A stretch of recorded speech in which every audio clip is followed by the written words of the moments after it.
Bueno, aquí vamos a entrar un poco también ya para salir de este tema, ¿no? Dice, la irrupción de lo maravilloso se da un proceso de encantamiento, ¿no? Un bloqueo súbito de la conciencia racional, que siempre se presenta como enemiga de alguna manera de toda la cuestión del misterio, ¿no? Y por lo tanto hay también, en este caso, una transfiguración, ¿no? Entonces, la vía simbólica de la aparición del mundo, ¿no? Es decir, es como que desborde ampliamente a todo lo intelectual, escapando por completo a su control. Siempre lo racional quiere establecer un control sobre lo simbólico, ¿no? Cosa que no se da en lo simbólico, querer controlar al... por lo tanto, vemos que el sistema de opresión es unidireccional, ¿entiendes? O sea, de lo analítico a lo simbólico, y nunca casi de lo simbólico a lo analítico. Entonces, aquí justamente refiriendo a lo que me decía él, dice que sin lugar a duda la razón constituye la mayor fuerza que se opone a lo maravilloso, cerrando sus esclusas o al menos coartándolo, ¿no? Tanto en los ritos y el arte como en los fenómenos extraños, ¿no? Que alteran el orden de lo cotidiano, ¿no? Es decir, hablábamos de esa zona intermedia, esa tierra de nadie, ¿no? Entre lo natural y lo sobrenatural, ¿no? En el cual, digamos, los profetas, los sacerdotes, aquellos ligados más a un pensamiento místico, se puede decir, tratan de sortear esa tierra de nadie. ¿Para qué? Para llegar hacia una iluminación, hacia un objetivo místico que está más allá de esa tierra, digamos, de esa tierra. ¿Entendés? En cambio, el que tiene el culto a la tierra, digamos, ¿no? El que ama esta vida, ¿no es cierto? Y cree, bueno, que los procesos simbólicos tiene por función eso, enriquecerla y no empobrecerla, ¿no? Eso es algo que también, por ejemplo, Leiris, ¿no? que era un poeta surrealista, ¿no? De algún modo él decía que se sentía impotente para realizar ese salto hacia lo trascendental, ¿entendés? Es decir, porque los místicos hablan de que ahí pasando esa tierra de nadie van a encontrar la verdadera espiritualidad, la mística, el nirvana, la elevación, todas esas cuestiones que en el fondo son la negación, son negativas de la vida. ¿Entendés? Es una forma de escape a la horizontalidad fraternal, digamos, ¿no? Entonces, pero lo interesante es como lo dice Leiris, ¿no? Porque lo revela como una impotencia, ¿no? Se siente impotente para realizar ese salto a la trascendencia, ¿no? Pero yo creo que lo que quiere decir es que como poeta, ¿no es cierto?, prefiere quedarse siempre ligado a ese mundo indefinido, o sea, misterioso, quedarse plantado en la tierra en esa zona, en ese territorio, diríamos, ¿no? Porque es el territorio del encanto, donde se puede nutrir un poeta, etc. Cruzar hacia el otro lado de la frontera y entrar en aventuras místicas, etc., no entra en mi propósito ni en el propósito de la mayor parte de la gente, que lo que quiere simplemente es mejorar su vida, darle más sentido a su vida, ¿entiendes? Y no es escapando, cruzando esa frontera y yéndose al otro lado, ¿no? Llegando de algún modo al misterio, ¿no? En el cual se va a conseguir eso, ¿sí?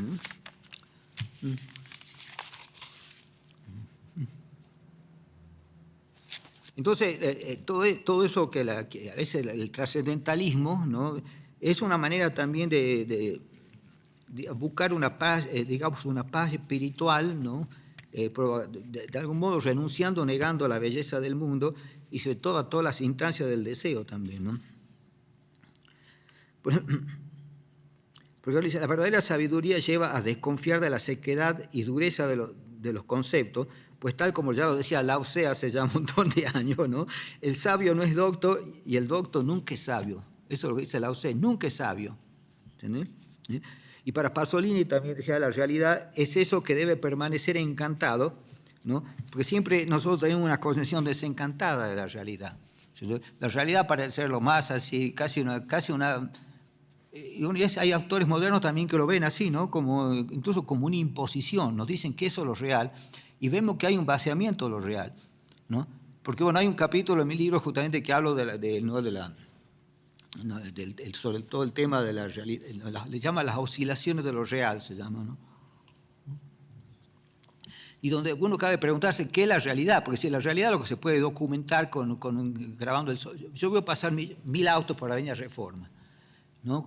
Y puedo grabarlo, hacer un video, ¿Y qué es eso de la realidad? Aparentemente sí, ¿no es cierto? La gente, todos dirían que eso es lo real. Pero ¿cómo puede ser que que los automovilistas que van ahí ni están conscientes que están pasando por ahí, están pensando en otra cosa y después, al rato después se van a olvidar?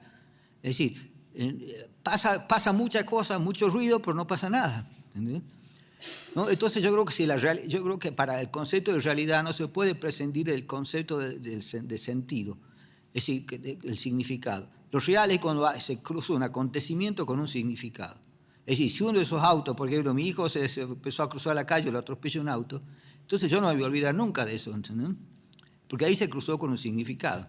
Entonces eso es lo real. Pero de lo contrario estamos llamando realidad a una danza totalmente insípida de movimientos que no tienen ningún sentido de por sí, y en los cuales tampoco la gente se preocupa, el automovilista que va manejando por ahí no está emitiendo ningún mensaje, ¿entendés? Ni se propone. No se le cruza por la cabeza que eso puede ser la forma de construcción de la realidad. Bueno, entonces ahí hay otras también. Pasolini, por ejemplo, le decía eso, que la realidad lo que debe permanecer encantado. Y creo que esto también es un buen elemento, ¿entendés? O sea, cambiar un poco este concepto de lo real, ¿no es cierto?, para darle lugar sobre todo a la poesía, al arte, a todo aquello que realmente está cargado de sentido, ¿no? Y vaciarlo de acontecimientos, porque el acontecimiento por lo general, si no viene cargado con un sentido, no significa nada, ¿no? Y si vemos, si uno compara Oriente con Occidente, allá tiene la idea de esta malla, la ilusión, en el cual todo es ilusorio, ¿no? Y por lo tanto es imposible la construcción de un significado desde esa perspectiva. Pero nos venimos hacia Occidente y es al revés, ¿entiendes? Es decir, hay un puro culto al acontecimiento sin ver que no significa nada. Parecía ser que basta que algo acontezca para que forme parte de la realidad. Bueno, también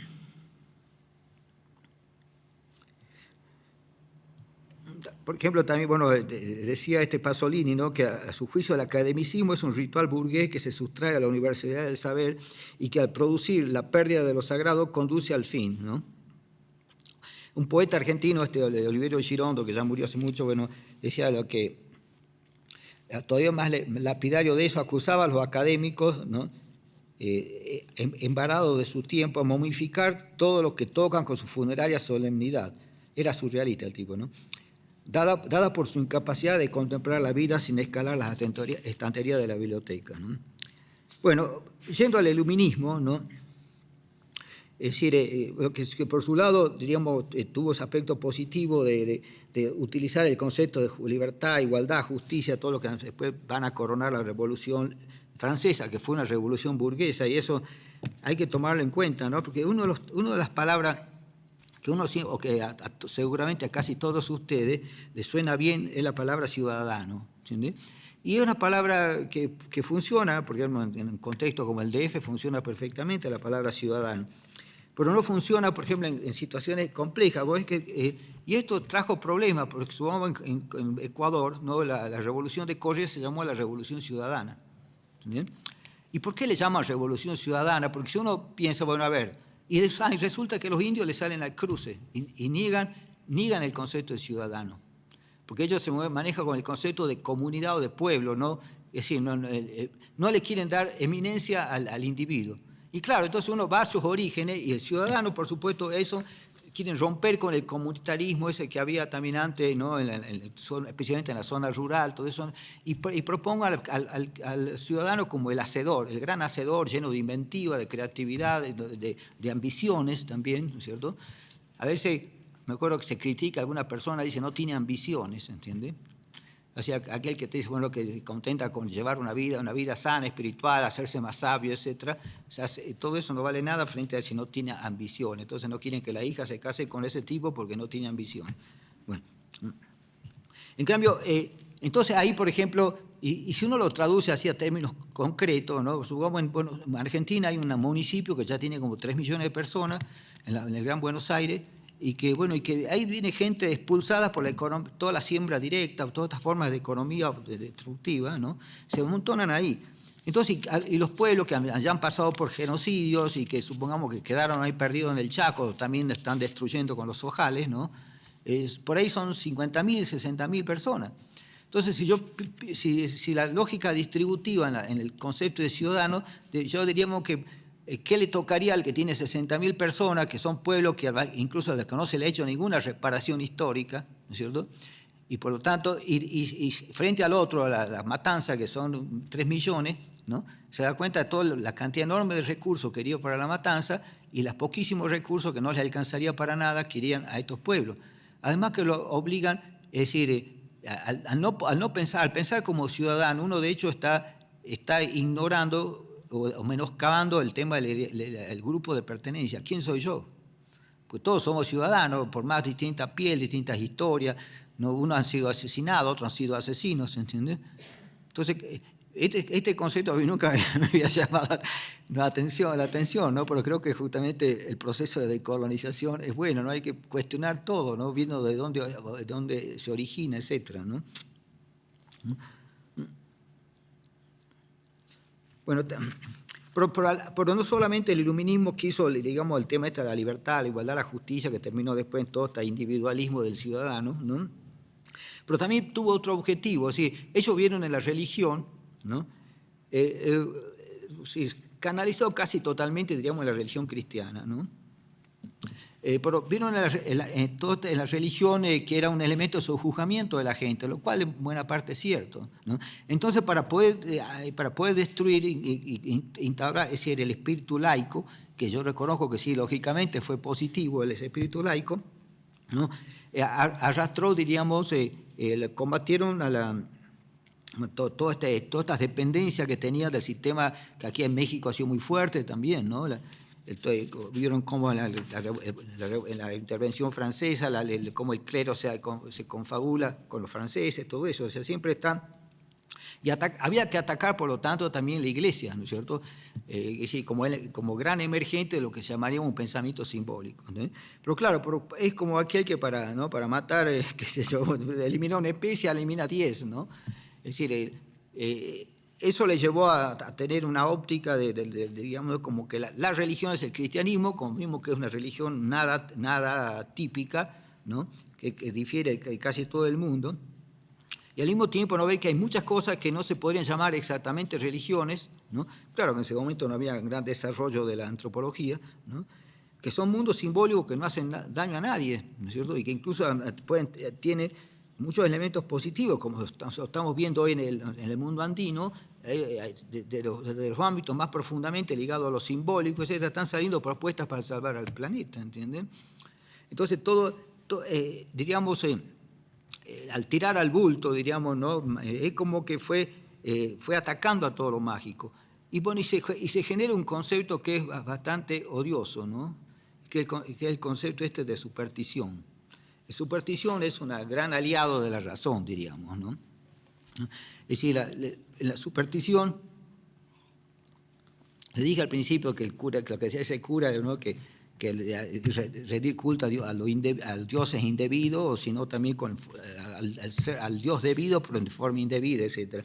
Pero, por ejemplo, no se dan cuenta de que muchas prácticas, les conté cómo se conjura una tormenta, por ejemplo, ¿no? Hay una película que a veces yo la pasé en algún seminario para mostrar como una introducción a la cultura, que es una película que hizo Jean Roux que se llama La Casa de León con Arco, ¿no? Es en medio de la sabana esa ardida, vecina al Sahara, ¿no? de mucho sol, de árboles espinosos, etc., ¿no? Hay un grupo étnico, ¿no? que son seminómades prácticamente, o que eso se ve que ya se han sedentarizado, ¿no? Que son, y por otro lado están algunos descendientes que yo supongo que deben ser de lo que fue el imperio Songhai de Gao, ¿no? Pero bueno, este era un pequeño grupo que no era de estos seminómades, que se habían distribuido las tareas. Ellas desde chicos se criaban como para ser cazadores de león con arco, ¿no? Entonces, bueno, por un lado estaba cómo se lo mataban con veneno y con flechas, toda la casa para hacer el veneno, por ejemplo, ¿no? Era algo tan complicado como la casa, eso de que se cuenta aquí de los huicholes que van a San Luis Potosí, ¿no? La casa que le dispara como al peyote como si fuera un venado, etcétera, ¿no? Implicaba así un traslado a lugares lejanos, y al llegar al lugar lejano tenía que hacer todo un ritual mientras se está cocinando el veneno, y si se cuajaba o pasaba alguna cosa, tenía que suspender hasta el año siguiente, después de haber hecho, no sé, cientos de kilómetros, ¿no? Y junto a un árbol. Y uno diría, bueno, si desde el punto de vista de la racionalidad instrumental, ese veneno, hago hervir las cosas adecuadas en mi misma casa, no sigo trasladarme a ningún lado.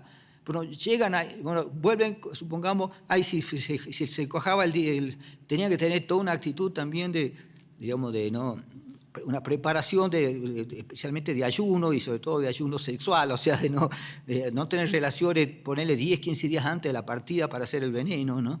Y después, cuando, por ejemplo, los peules, que era el grupo no me acordaba, los peules cuando tenían la filosofía de que si un león come un ganado, ellos son fundamentalmente ganaderos, ¿no? Es porque hace bien, porque seguramente son animales enfermos, qué sé yo, y que evitan que se contagie. Pero cuando ven que de pronto un animal sano es comido por un león, es como que se rompe ese pacto. Y entonces ellos, a pesar de ser gente bravía, todo eso, no se siente autorizado por su cultura para cazar al león. Tienen que llamar a este otro grupo, que digo que es descendiente seguramente de Songhai, ¿no? Entonces, estos son cazadores que bueno, vienen, entonces rastrean, llevan unas trampas, de esas trampas que se cierran, ¿no? Y uno ve dónde anda el león, más o menos le ponen la trampa, y están ahí atentos a ver si cae. Entonces, y eso está filmado, ¿no? por Ruch. Y bueno, hay momentos que cae un león, ¿no? Entonces, bueno, el león queda agarrado de la pata, pero como no puede salirse, y cada vez que hace para salir le duele más, etcétera, está muy furioso. Entonces, cuando ve acercarse a esos hombres, ¿no? Dice, es como que quiere abalanzársele, ¿no? Como que fueran los causantes de su dolor, ¿no? Y justamente ocurre, ¿no? Porque cuando en unas acercadas, digamos, el león rompe antes de que le alcancen a poner ninguna flecha, se logra zafar de la plancha y los ataca. Uno ve que la cámara se vuela al diablo, porque evidentemente se viene hacia la cámara y hiere, y después ahí lo matan, ¿no? con flechazos oportunos, etcétera, pero logra malherir a una persona, ¿no? Pero, por ejemplo, lo curioso es que ya cuando le disparan a veces a 30 metros ya la flecha envenenada, ¿no? Y bueno, y cuando ya León, eso le tarda unos 15 minutos más o menos en hacer efecto el veneno. Entonces los tipos se acercan a León, ¿no? Y empiezan a cantarle un ditirambo. O sea, hay todo un himno, ¿no? En el que exalta las virtudes del león y también las virtudes del cazador, ¿no? Así que el león se va muriendo en medio de un canto de alabanza, ¿entendés? Claro, uno ve todo eso, ¿no? Yo le diría, bueno, desde el punto de vista racional, ¿no?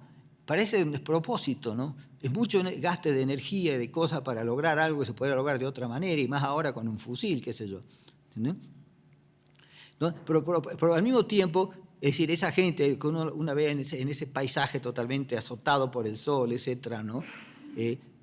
Todo eso sirve al encantamiento, porque una vez incluso cuando muere, una vez que lo mataron al león, se lo llevan al león estos cazadores y llegan a su aldea. Entonces ahí hacen todo un ritual ahí para que los chicos vean, incluso alguno de los cazadores como si muestre a cuatro patas, ¿sí? Planteando cómo fue, contando con detalles así, puesta en escena, incluso cómo fue el muerte del león. Y después, claro, lo comen, porque parece que también en Argentina se lo come el puma, no sé qué pasará si aquí que hacen eso en México, pero en Argentina hay bastante gente que come sea una carne blanca aparentemente buena. Se lo comen al león, guardan la piel para cosas, etc. O sea que si uno lo hace una mirada materialista, digamos, ve que se van cumpliendo unas cosas. Claro, todo eso insostenible, eso podría ser como una hiperbólica superstición, ¿entiendes? Pero al mismo tiempo, ¿no? Uno ve todo lo otro, la cosa instrumental también lo mata al león, soluciona el problema y ¿qué? ¿Cómo enriquezco la vida? ¿Cómo hago que la vida en ese lugar tenga misterios, tenga tensiones? ¿Entendés? Es decir, ¿sí? ¿Querés decir algo? No. Entonces, bueno, esto digo en relación a al pensamiento ilustrado, ¿no? Que lógicamente al atacar la religión, especialmente el cristianismo, con lo cual hacía bien, porque siempre fue, todo el siglo XX también en Argentina, hasta últimamente ya están un poco más neutralizados, pero el poder de la Iglesia hasta en el genocidio, de los 40 obispos que había en Argentina, por ejemplo, 36 que fueron aliados de los militares en el genocidio, ¿entiendes? Entonces, en ese aspecto tenía toda la razón del mundo, pero como no discriminaba, ¿no? De hecho, lo que hacían era el fondo, era un ataque a los misterios del mundo directamente, ¿no? Por eso decía que también que Max Weber percibió que no solo cada cultura posee su propia racionalidad, sino también que dentro de cada conjunto social los distintos grupos de individuos se manejan con racionalidades diferentes. Lógico, una clase social, etcétera. Te comento ahora, Macri se fue a la posición rural y todos los lo que se presenta como rurales son grandes propietarios de superficies muy enormes, ¿no? Y manejando grandes capitales, y por supuesto todo eran loas para Macri, ¿no? Lógicamente, si salgo de ese ambiente, ¿no? Los valores son totalmente distintos y los sacarían a palos, ¿entiendes? Entonces hoy estamos en la misma ciudad, incluso, ¿no? Elementos que viven en una misma ciudad.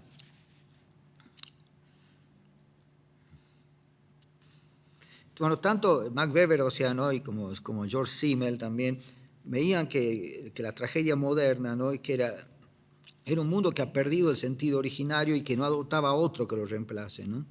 Al contrario, es decir, todos estos sistemas simbólicos, así que para, de alguna manera, encantar la vida, ¿no? Porque lógicamente eso que les conté de la Casa León con Arco era una forma de encantar, era una tensión muy grande en la sociedad, en una sociedad donde no pasa nada del fondo, ¿no? Fuera de nacimiento o muerte o alguna pelea, ¿no?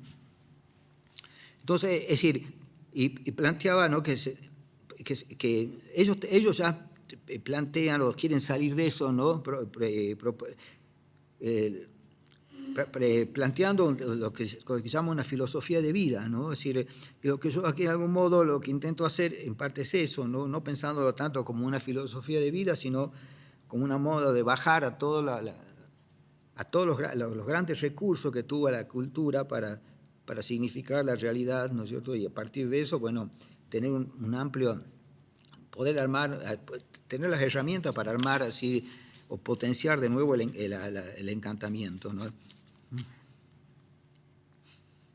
Entonces, es decir, bueno, hablaba el mismo Weber hablaba, ¿no? del racionalismo de hierro de la Ilustración, ¿no? El que veía que el egocentrismo de los griegos, manipulados con fines coloniales, acabó chapoteando los pantanos de la brutalidad y el terror, ¿cierto? A la vez que se obstinaba en seguir negando valor al pensamiento simbólico en tanto fuente de conocimiento, ¿no? Como no podía ser de otro modo, su totalitarismo desembocó en una barbarie social, ética, política, cultural, estética y ecológica, ¿no? Es lo que dice Max Weber, ¿no? Bueno.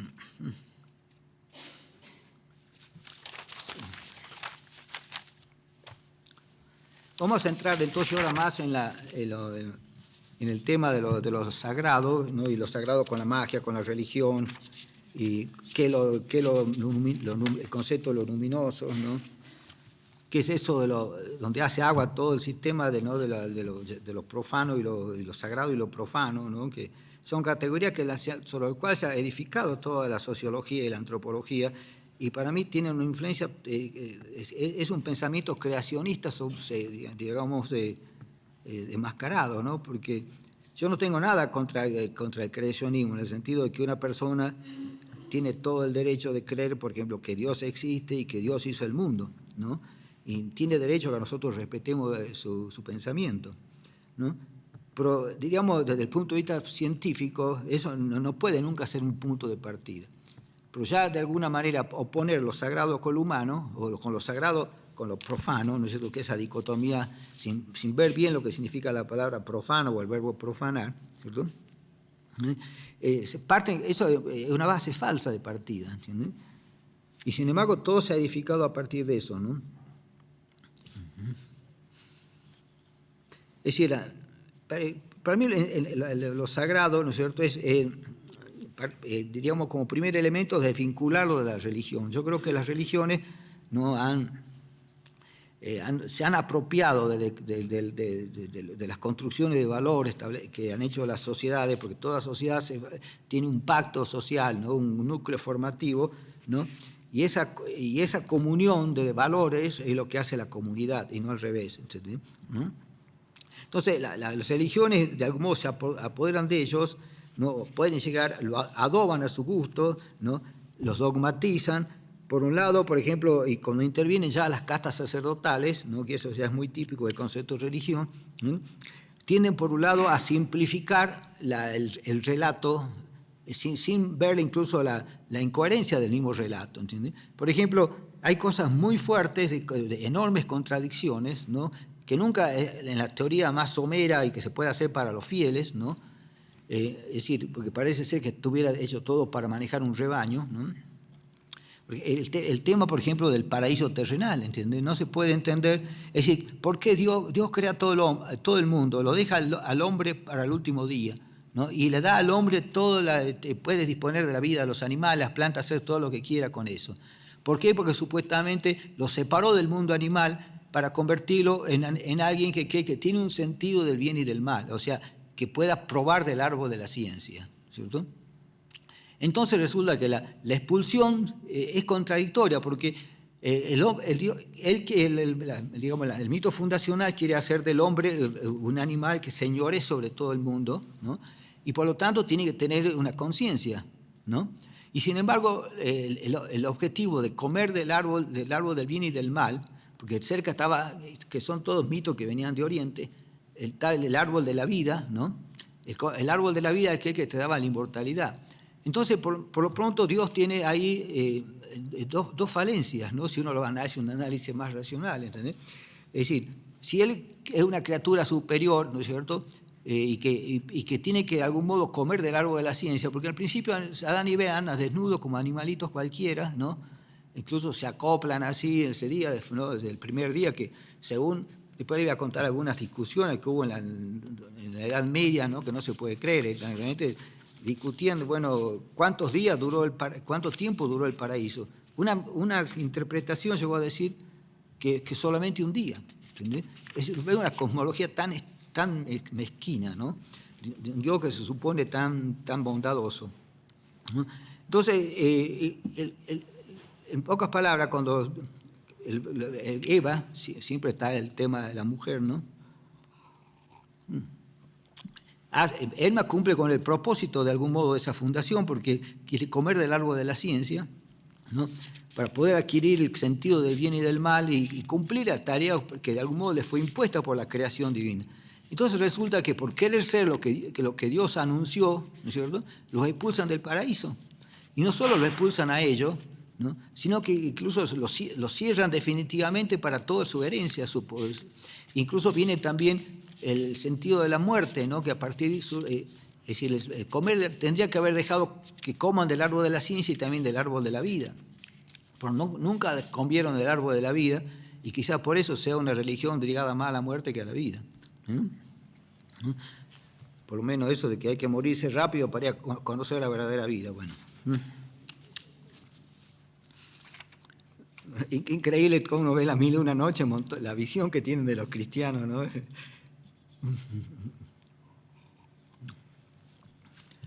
Bueno,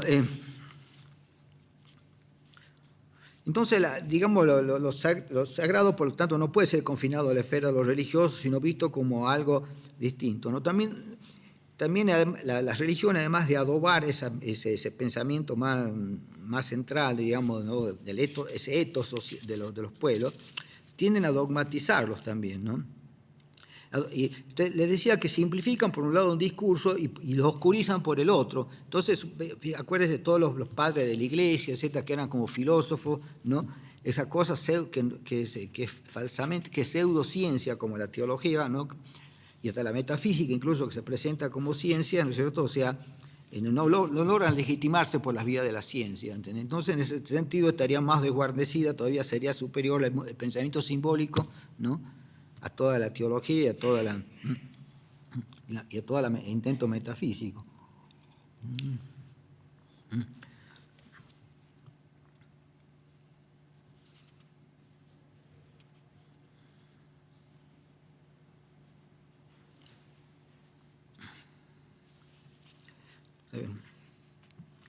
Bueno, entonces la idea esta de la secularización, ¿no es cierto?, de lo sagrado, ¿no?, para ver toda zona de condensación del sentido, ¿no? Yo diría que lo sagrado pasa a ser entonces se convierte en una especie de zona sagrada, ¿no?, que es un concepto que manejé ahí, ya en el libro mío de sobre arte aparece ese concepto de zona sagrada, ¿no?, que es decir, entre todos los valores, la cultura te da unos montones de herramientas para que uno pueda solucionar los problemas de la vida, porque la cultura está al servicio del hombre y no el hombre al servicio de la cultura. Pero, entonces, por lo tanto, para poder vivir uno tiene que hacer numerosas transacciones a veces, ¿no es cierto?, pagar más de lo que se debe porque tiene apuro y necesita, etcétera. Bueno, no hay muchas cosas, pero de pronto hay zonas donde ya directamente son zonas no negociables de la cultura por un lado y también de los individuos, porque no, hay que pensar que el individuo no es un elemento, diríamos, así como una hormiga más que no tiene sus propias concepciones, ¿no? Hasta el concepto de eternidad, de muchas cosas, cabe también toda la creatividad y la mitología. Toda mitología implica también las interpretaciones de esas mitologías que hace la gente, cualquiera de las personas. Entonces, las castas sacerdotales oscurecen de pronto una parte del mensaje o de la base doctrinaria y la presentan como que no está a la altura de la gente, entonces tiene que aceptarla. Si yo le digo esto que les contaba recién, ¿no?, que la incoherencia de Dios, ¿no es cierto? Si yo le digo eso, el cura va a decir que soy un infeliz porque realmente tengo una cabeza de mosquito que no me da para pensar que eso es un lenguaje parabólico, pero realmente la cosa es mucho más profunda y que yo no estoy a la altura para poder entender esas cosas, así que tengo que simplemente repetirla y seguir adelante, ¿entendés? Pero ellos sí, a nivel teológico, tenían discusiones eternas, ¿no?, como esta del paraíso terrenal. Unos llegaron a decir que era cosa de un día, que lo había creado a las 9 de la mañana, lo había alargado, lo había acompañado, que vean lo lindo que es su paraíso, a un Dios que quiere siempre, que le gusta alabar su propia obra, ¿no? Entonces, y después los deja descansar y ahí fue cuando se despierta, le saca la costilla a Adán, bueno, para hacer a Eva, ¿no? Toda esa historia. Y llega, bueno, Dios así pasa, los ve, etcétera, y después los deja ahí solo a la tarde. Y a las 4 de la tarde empieza a actuar la serpiente, a las 5 ya Eva comió la manzana, y a las 5:30, así lo decían los teólogos estos, los teologuetes, ¿no?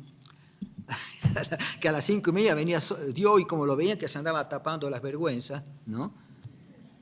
Justamente las zonas más sagradas pasan a ser vergüenzas, ¿no? Entonces ya se da cuenta que pecaron, ¿no? Y entonces ahí nomás lo llama el arcángel Gabriel, que lo expulsa así con la espada, ¿no? Y para ellos, para toda su eternidad, y no contento con bloquear el paraíso a toda la humanidad posterior, se llevaron el paraíso al cielo. Poco a poco empezó a esfumarse, ¿no? Fue uniendo un poco a las aventuras náuticas, que alguien decía que el paraíso estaba ahí, ¿no? Siempre Colón y todo jugaba con la idea del paraíso cuando entró en el río, la zona del Amazonas, ¿no? Entonces pasó como algo, digo, para aventurero, y después ya realmente se diluyó, ¿entiendes?, ese paraíso terrenal, y fue todo fortaleciéndose el concepto digamos, del paraíso celestial, ¿no? Incluso antes, cuando estaba el paraíso terrenal, el purgatorio quedaba como un lugar de preparación para pasar al paraíso celestial, ¿entiendes? Además, todo eso, ¿no?, las explicaciones que dan del paraíso, ¿no? Por ejemplo, me acuerdo que Tiso Escobar mostraba una serie de láminas que hicieron los jesuitas para evangelizar a los indios paraguayos, ¿no? Y vemos pertinente que el éxito del cristianismo no se basó tanto en las bondades del cielo, sino en el terror al infierno. Esas láminas los veían los tipos en medio de las llamas, etcétera, ¿no? Y lógicamente no sé, claro, yo le preguntaba qué tenía de atractivo el cielo, ¿no? Porque tal como lo presentan imágenes de Doré y de otros, se ve un gran trono y 9 círculos concéntricos que están girando eternamente, los principados, estos, otros, cada uno tenía su nombre, ¿no? Todo alabando eternamente a Dios, ¿no? Un Dios así que, por otro lado, nunca se volvió tan dependiente de que le gustara, es decir, ególatra, ¿no?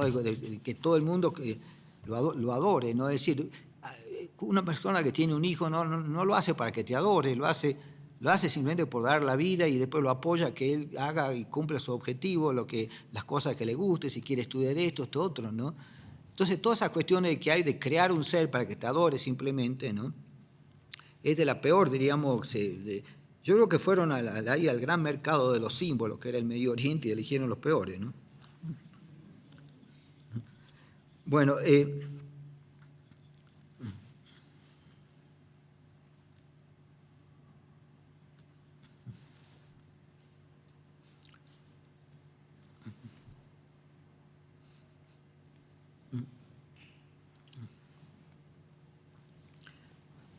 Bueno, aquí directamente, ¿no?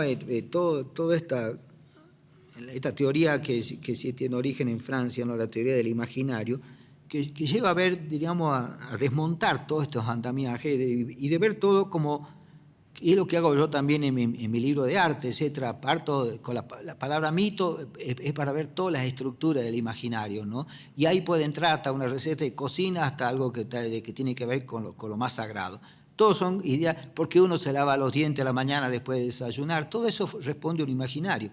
Ese caso es un imaginario banal, ¿entiendes? Y después hay otras cosas que son más profundas y en las cuales nos jugamos enteros. Sabemos que forman parte de un núcleo de una identidad, así como la célula tiene su núcleo, lo sagrado tiene su núcleo también, ¿no? Una zona que no es transable, ¿no? Entonces sabemos, ¿no? que la cultura es algo para transar, ¿no? Y para poder moverse en la vida con cierta libertad. Por ahí zonas que no podemos transar sino porque se pierde de algún modo la identidad, ¿no?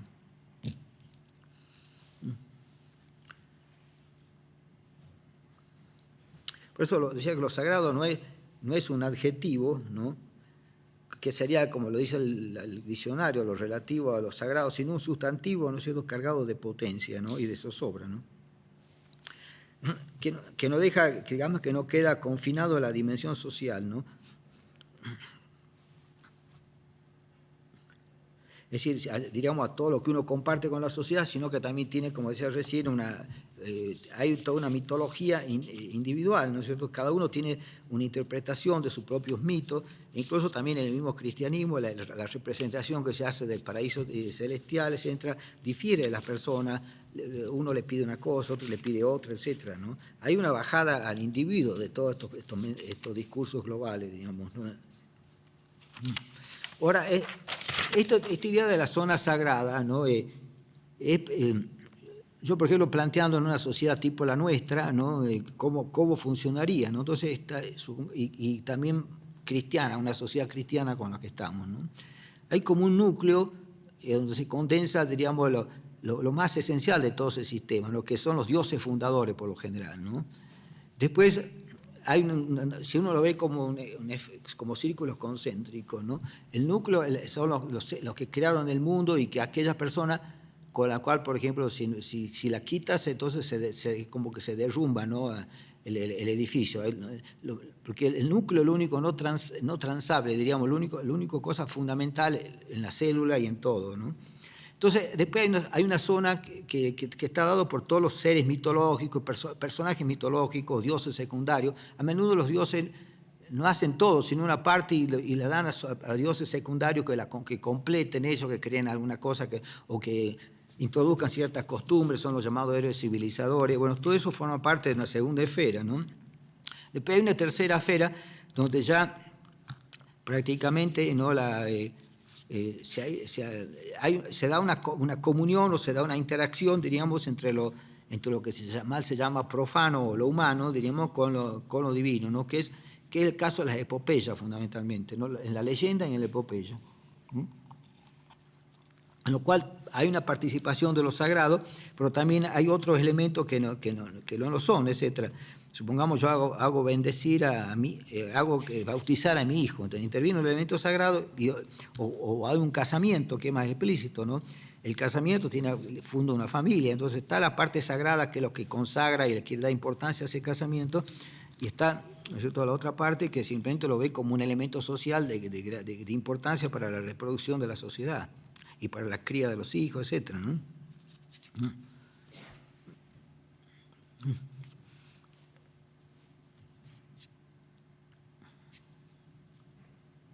Entonces, después hay un cuarto lugar, ¿no? Ese de lo que decía de la leyenda y de la epopeya, el tercer lugar. Después hay un cuarto lugar donde está esto que le hablaba del bautismo, del casamiento, etcétera, donde se trata cosas de la vida cotidiana, diríamos, porque algunos aspectos de ellos son recortados y significados con elementos divinos. Entonces, son elementos que podríamos decir cotidianos, pero que están fortalecidos por algo por lo sagrado, ¿no? Y bueno, y en el tercero está lo que podríamos llamar el campo de la vida cotidiana, donde que no está teñido ni cortado por lo sagrado. Claro, pero este esquema puede servirnos a nosotros, pero por ejemplo, en los estudios que han hecho por ejemplo, una antropóloga de la Argentina, ¿no? Que analizó incluso también en México, de todo el mundo andino, ¿no? Y vio que realmente no hay, es decir, y en eso coincide también con la India, la China, ¿no? Y que creo que ese esquema puede ser útil como un modelo también a tomarlo en cuenta, ¿no? Es decir, en el cual plantea que todo es sagrado.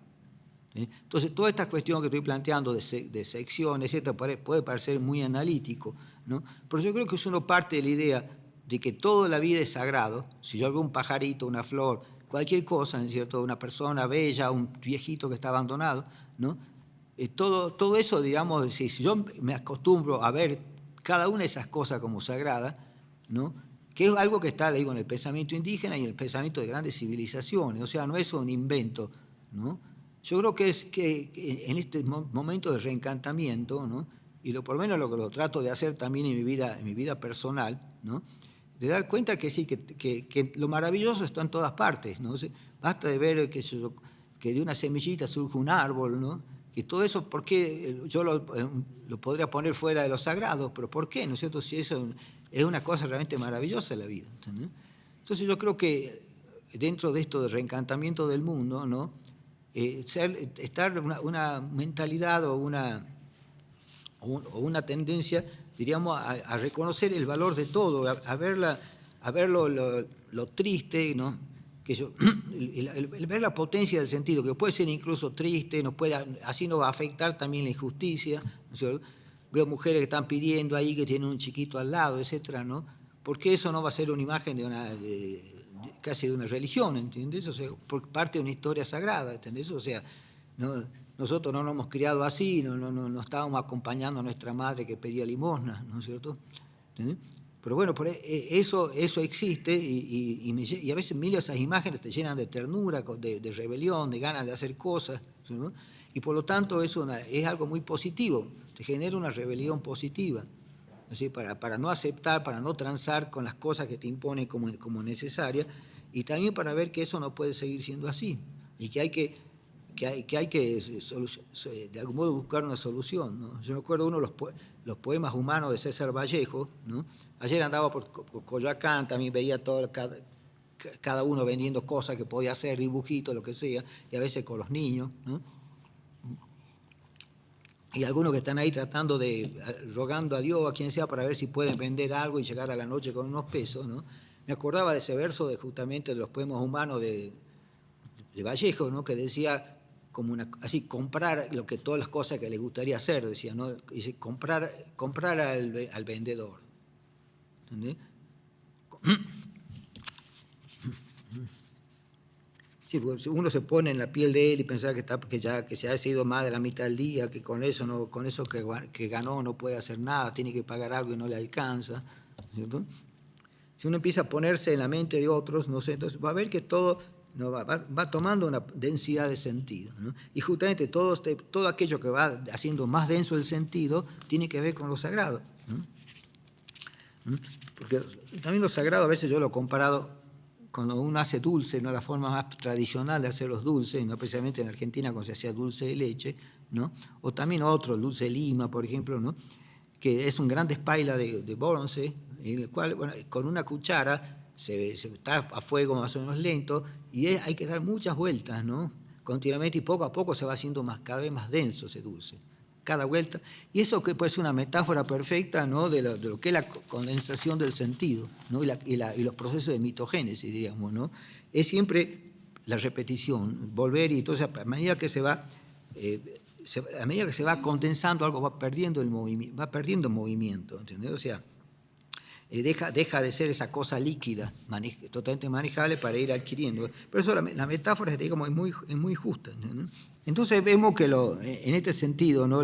Cuando se definen las religiones, como a ver luego, ¿no? se habla de, es decir, se las relaciona con dioses, ¿no? En cambio, digamos, lo sagrado es distinto. En lo sagrado que puede ser perfectamente existir sin los dioses, ¿no?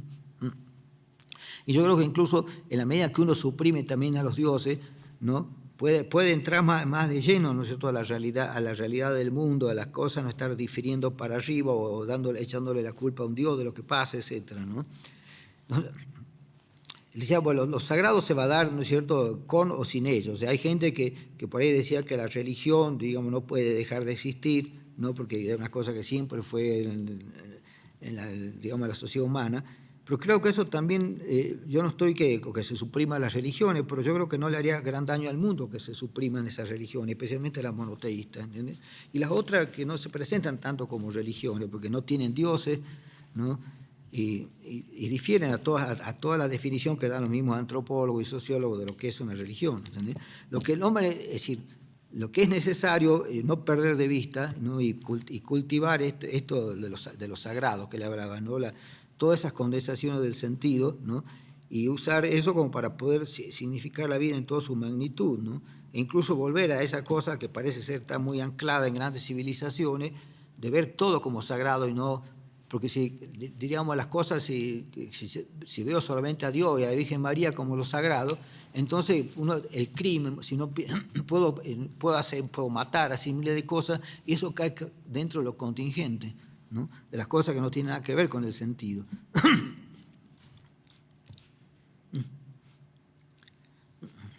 Por ejemplo, aquí Mircea Eliade, ¿no es cierto?, decía que la primera caída del hombre es una caída en la vida, ¿no? Pero hablando de la otra caída de los infiernos, que sea, ¿no?, de la caída en los abismos del hombre por el pecado, ¿no? Lo que ocurre, dice, cuando el hombre se siente de pronto desembriagado al descubrir la fuerza que la sacraliza en el poder mágico de la fecundidad universal, que eso que hablaba que la fecundidad también como está muy en el epicentro de lo sagrado, ¿no? Los cultos a la Pachamama, por ejemplo, en todo el área andina, ¿no? Por ejemplo, yo he visto, me acuerdo, una vez un decano de la Facultad de Filosofía de Jujuy se metió a un ritual de casamiento de matrimonio aymara, ¿no? Él se había casado ya por cristianismo, creo, no sé, o por lo menos entre esa sociedad, y fue a hacerse ese ritual a través, diríamos, y era un tipo que venía de la filosofía, decano de la Facultad de Filosofía, ¿entendés? Pero bueno, para poder, digamos, acercarse más a la cultura de la región a la que él pertenecía, que es la cultura andina, ¿no?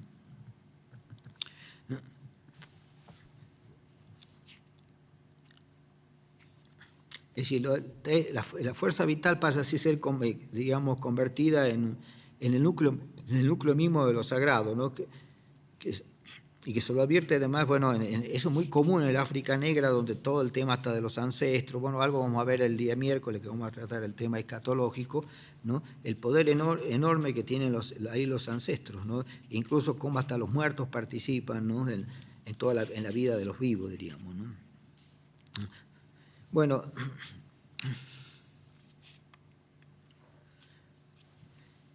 entonces aquí estábamos con el tema de lo sagrado y lo profano, que les decía que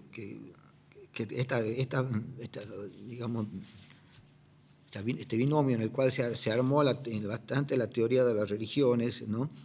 Ya desde el comienzo es falso, ¿no es cierto?, porque primero la palabra profano está de más, ¿no? O sea, si uno basta convertirlo en verbo, lo profano es aquello que no tiene que ver con lo sagrado, e incluso, ¿no? También que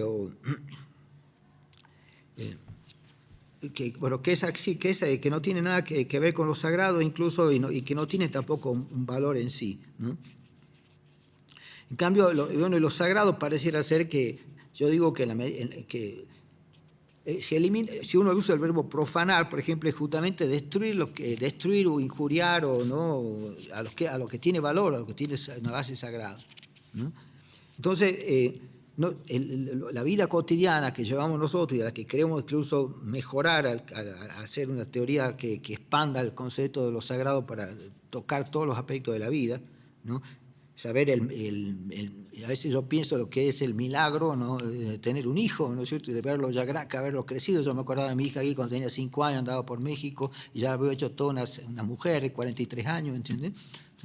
Todo eso, bueno, porque eso es de algún modo casi como todo lo que tiene que ver con esa vida. Yo no lo puedo ver en términos de profano, como algo que no tiene valor, incluso que injuria, ¿no? Entonces, por lo pronto, cambiar la palabra, digamos, en vez de profano, hablemos de lo humano, como hacen otros, ¿no? Pero aún así sigue siendo engañoso el tema, porque yo no sigo siendo, digamos, creacionista. Porque yo no puedo, si yo planteo que por un lado está lo humano y por otro lado lo sagrado, ¿no? Todo quiero decir entonces como el creacionismo que habla de que hay un ser creador y está el ser creado, y por lo tanto el ser creado, bueno, le pide oraciones, le ruega, lo adora, etc. Y el otro Dios es que concede cosas, etc. Hay un diálogo, ¿no es cierto? Pero aquí no puede haber diálogo, porque justamente lo sagrado es una creación del humano, es la mayor creación del humano. Es decir, los valores más esenciales de la sociedad humana, ¿no? De cada sociedad humana, están condensados, ¿no? En algo que es un producto cultural de ellos, ¿no? Una zona no transable en la cual de alguna manera se depositan o están los valores supremos de esa comunidad, por las cuales incluso se hace matar, ¿entendió? O sea, si por ejemplo la tierra no fuera sagrada, entonces todas las guerras mundiales, etcétera, de un país que invade a otro, y los otros que mueren cientos de miles para defender una tierra, ¿no? Para defender una patria, este concepto, ¿no? Que de hecho sería una matria, ¿no? Bueno,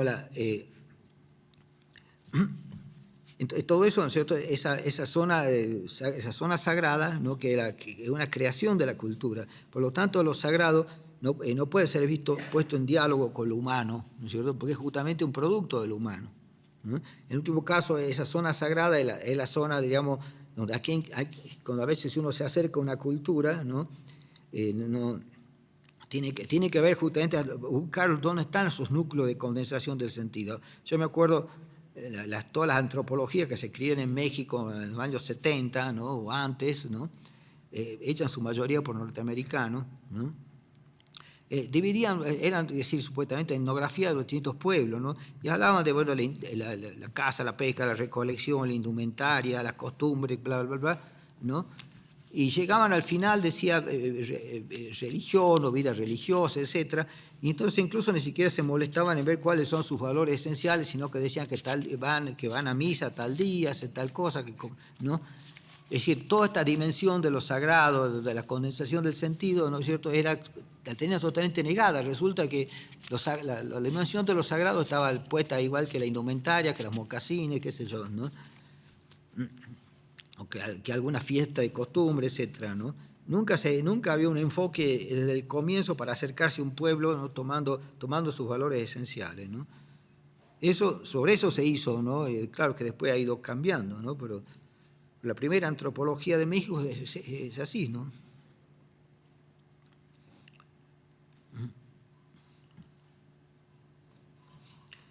Entonces también lo profano se lo ve como algo peyorativo ligado a lo mundano, ¿no es cierto?, que pasa a ser un valor negativo lo mundano, pero bueno, pero toda vida se realiza en el mundo, toda vida es mundana, digamos, ¿no?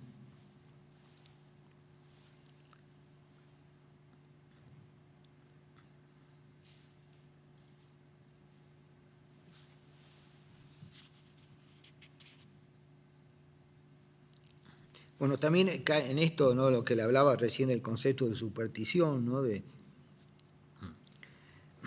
y que todo lo que era ajeno, ¿no?, en este caso al cristianismo era totalmente descartado, ¿no?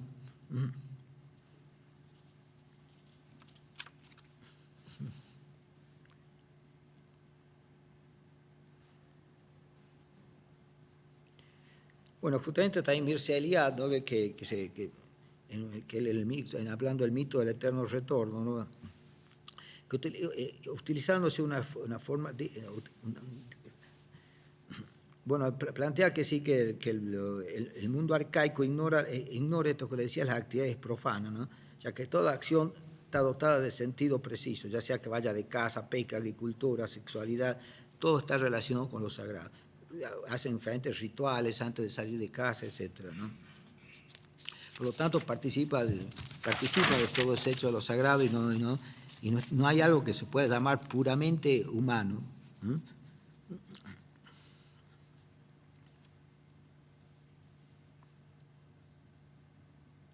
También en un comienzo, ¿no? Por ejemplo, todas las danzas, igual que fueron sagradas, igual que el teatro, todas estas artes modernas, ¿no? Son de desprendimiento de alguna manera también de esa sacralidad inicial. Ahora, sin embargo, una bailarina hoy, ¿no es cierto? Yo veo que a veces las grandes bailarinas tienen este concepto de lo sagrado y viven su danza casi como si fueran sacerdotisas, ¿entiendes? Y lo mismo yo creo que se puede pasar también con los actores, con la actuación, ¿no? Es decir, porque ellos nacen justamente de lo sagrado y en este tema justamente por ser artes también de la representación que nos acercan a muchas verdades o a ciertas profundidades, ¿no? Entonces, es decir, pueden llegar a volver a eso que fue su punto de partida, ¿no?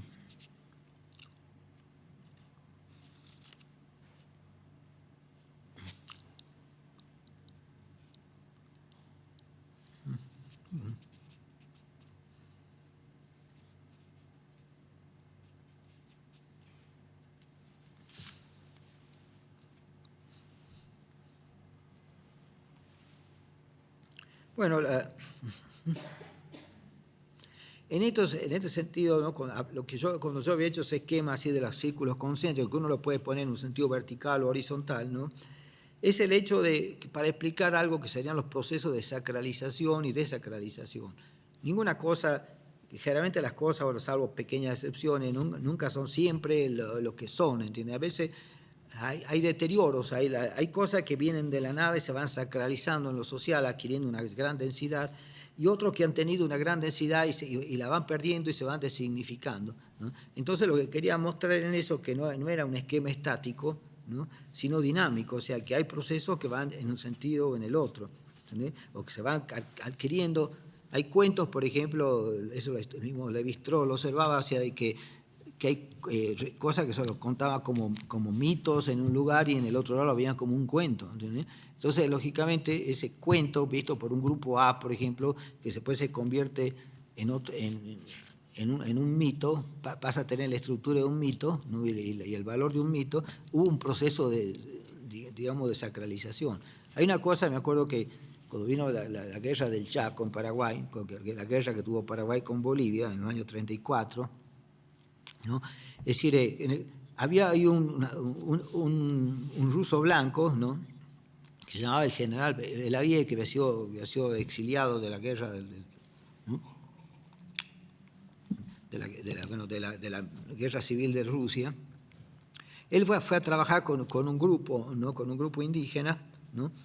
En el corazón del Chaco, bien adentro del Chaco, cerca de la zona donde se empezó, donde transcurrieron la guerra, ¿no? Entonces, bueno, quedó en cierto momento como trabajaba en una zona que era una zona que iba a ser la zona de las batallas, el Estado un poco le pidió también a este general que los usara a todos estos indígenas, ¿no? Para poder ser guías, etcétera, ¿no? Guías cuando venga el momento de la guerra. Y realmente lo hicieron, o sea, a pesar de que para ellos el Chaco era el Chaco, no entendían mucho la diferencia entre el ser uruguayo, paraguayo o boliviano, ¿no? Sin embargo, se sumaron como rastreadores, etcétera, y muchos de ellos fueron muertos a causa de esa participación en la guerra, ¿no? Que terminó ganando la Paraguay. Entonces, pero cuando terminó la guerra, él pidió como premio de eso, ¿no? al gobierno que les dieran tierras, ¿no es cierto? Pero yo no sé por qué en vez de darles tierras, dar un título a las tierras que ellos poseían ahí en medio del Chaco, se le ocurrió traerlos afuera de Asunción, ¿no? Bueno, ¿y qué pasa? Claro, ahí todos bueno, antes de ir en que terminó esta aventura de traerlo a la ciudad, ¿cierto? Había un hecho de que, porque el general Belavie se murió, ¿no? Y bueno, y entonces hizo un brinco así, ¿no? Impresionante, porque ellos tenían una estructura complicada, así, ¿no?, escatológica, en la cual hay varias etapas, etcétera, ¿no?, y hacia arriba, incluso otras hacia abajo, y en la cumbre de ese cielo estaba Intatá, ¿no es cierto?, que era el Dios supremo, ¿no? Entonces, en la mitología, que generalmente hay cambios, pero son lentos, hubo como un cambio casi simultáneo, ¿no?, o casi, digamos, que no tardó mucho, en el cual lo ponían al general Belayev, ¿no?, con el nombre de Tata Jabatu, al lado del dios Intatá, ¿no? Incluso en una época que no existía todavía la telefonía inalámbrica, se anticiparon los tipos porque decían que con un teléfono espiritual, ¿no?, se ponía en contacto, era como un secretario del Dios, ¿no?, supremo, que el Dios creador, y se ponía en contacto con los caciques, chamanes, etcétera, para darle las directivas que tenían que seguir, ¿entendés? Entonces, fíjese cómo de pronto, ¿no?, yo creo que si uno va a indagar hoy en día, ¿no?, qué pasó con la figura del Tata Jabatu, capaz que se haya caído, ¿entendés? Pero ve como a veces por lo general son procesos lentos, ¿no?, pero ahí se dan también casos que son muy rápidos, así de ascenso y descenso de la zona sagrada, ¿no? Bueno, eso tenía un poco el sentido, sobre todo, de ver, ¿no?, porque si no fuera por esto de la sacralización y la desacralización, lo mejor era volver a ese gran paradigma que usaron los indígenas de América y también en Asia, en nosotros, ¿no?, de ver que toda la vida está teñida de sagrado. Si nosotros nos acostumbramos a tener esa visión, yo creo que vamos a tener una vida mucho más plena, porque como ven que hasta las más pequeñas cosas, hasta una plantita, ¿no?, va a tener un especial sentido.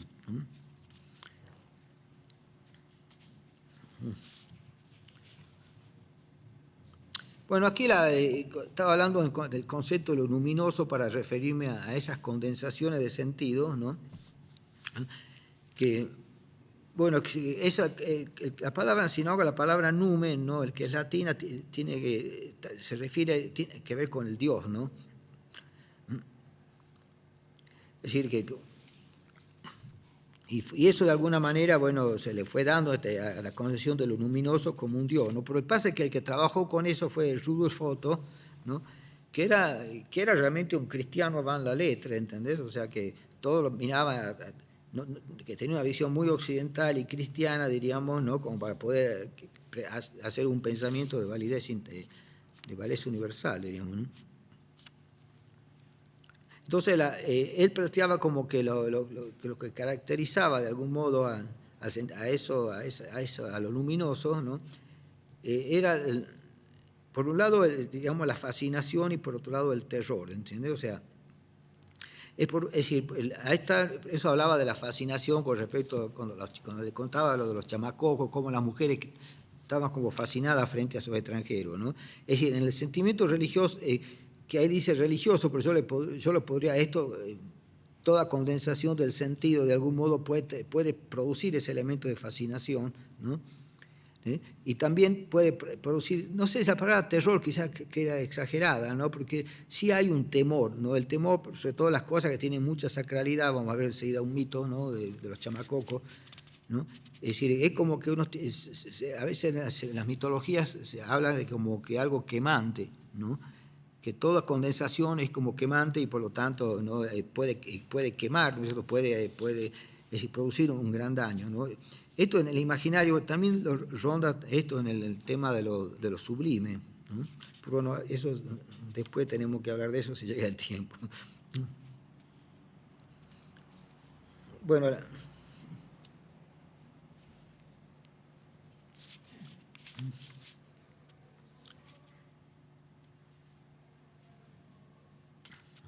entonces esta visión, diríamos, ¿no?, él generó este concepto luminoso y se lo ha tomado generalmente más en relación a los dioses, pero bueno, yo podría darle otro nombre, me estoy refiriendo solamente aquí a las condensaciones de sentido que se dan en ciertas zonas porque esas zonas sagradas, diríamos, ¿no?, si uno los va en un mapa de la cultura, las va a instalar, hay culturas que lo ponen en un punto y otro en otro, no es que el centro ese es universal y válido para todas las culturas. Igual que cada persona, por ejemplo, el Che Guevara, para él la revolución era lo más sagrado de todo, dejó mujer, hijo, se hizo matar, todo para poder cumplir con los preceptos de esa condensación de sentido, ¿no? Para cumplir con lo que para él era lo sagrado. Así escritores, artistas que a veces también descuidan a la familia o descubridores porque están trabajando por una vacuna, ¿no? Entonces, todas esas personas que están por ahí encerrados tratando de descubrir una vacuna para la humanidad, ¿cierto? Es decir, evidentemente están trabajando, para ellos lo sagrado es eso, ¿entendés? Cada individuo puede hacer un recorte, digamos, una interpretación de todas esas zonas sagradas, ¿no? Y para ver qué cosas son para él las centrales en la vida y que si él le resulta, es infiel a esas cosas, se va a sentir como desarticulado y como que no va a ir a ningún lado, como que se hubiera hecho trampa a su propia vida, ¿no? Entonces, ahí lo luminoso puede ser, entonces, pasa por lo estrictamente humano, ¿no? Y como una creación, digamos, como una creación cultural, ¿no? Que también tiene vías de acercamiento a lo maravilloso. O sea, este resplandor de lo maravilloso, de lo que habla después en mi nuevo libro, ¿no? A veces puede partir de eso. Si cuando uno hace pie en una propia concepción, ¿no? Un ajuste a su persona o a sus valores de lo que es el contexto social, ¿no? En materia de pensamiento simbólico, ¿no? Eso va a actuar como una puerta, ¿no? en el acceso a lo maravilloso que pueda tener, ¿no? O a las vivencias liminares, etcétera, ¿no? De encantamiento, porque de acuerdo a lo que más significa, si yo de pronto significo mucho la literatura, como de hecho lo hago, ¿no? Entonces cosas que ocurran dentro de ese ámbito de la literatura, yo los puedo llegar a verlo y valorarlo de una manera distinta al que no está metido en esa esfera o ¿no? En ese territorio, ¿no?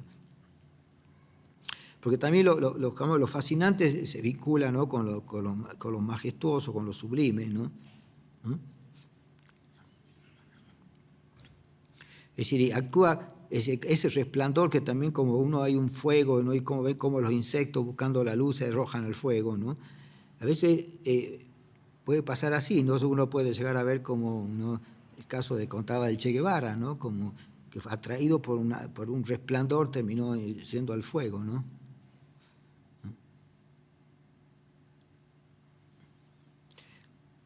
En cambio, la fascinación, como digo, está clara, ¿no? Pero en cambio el terror, digamos, algo que a veces la palabra estricta de terror es algo que nos desborda por completo, que no es manejable como el temor. El temor genera una tensión interna que es muy fuerte, ¿no? Nos hace ver, supongamos, andando por lugares difíciles, en África, etcétera, hay momentos que uno teme porque ve que hay cosas que pueden ser peligrosas ahí que están, entonces eso me pone en tensión, ¿entendés?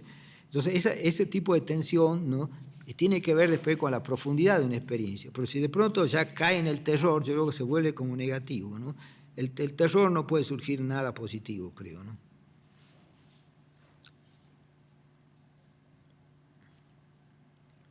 Es decir, porque la percepción de lo luminoso, ¿no es cierto?, tiene que ver con la esfera de los valores, ¿no?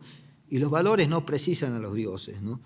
Los valores son creados por la sociedad, ¿no es cierto?, que forma parte de su pacto social, ¿no? Y porque no podría existir sin ese conjunto de valores. Así que no se puede creer que tienen que venir una religión e instituir una valorativa, ¿no? A menudo las religiones las toman pero a veces para convertirlas en dogma o quitarle, ¿no? Es decir, una cosa es las recomendaciones que puedan dar y explicar por qué es conveniente hacer tal cosa en el terreno sexual o en los diversos, ¿no? Y otras cosas es realmente llegar con prohibiciones o en estigmatizaciones como lo que acudió al cristianismo, ¿no?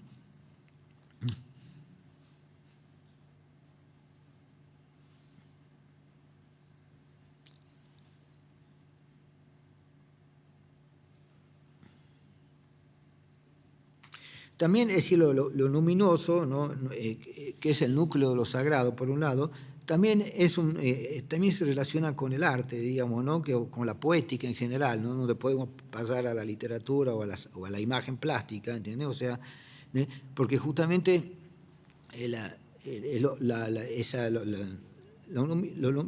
poética, toda poética de algún modo se tiene que nutrir, en la medida en que se nutre lo luminoso va a ser fuerte, ¿no? Y en la medida que se aleje de eso, se va a debilitar, ¿no? Por eso a menudo es la poesía la que va a lo luminoso, y también lo luminoso a su vez acude a la poesía, así casi como una atracción, ¿no?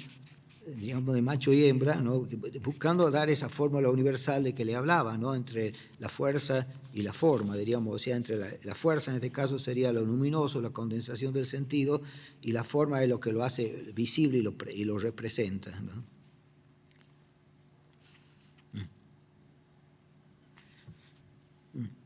Por eso sí, lo luminoso anda siempre rodeando, ¿no es cierto?, a las usinas del arte, diríamos, y también los artistas sobre todo que quieran decir algo y no solamente jugar con las imágenes, ¿no?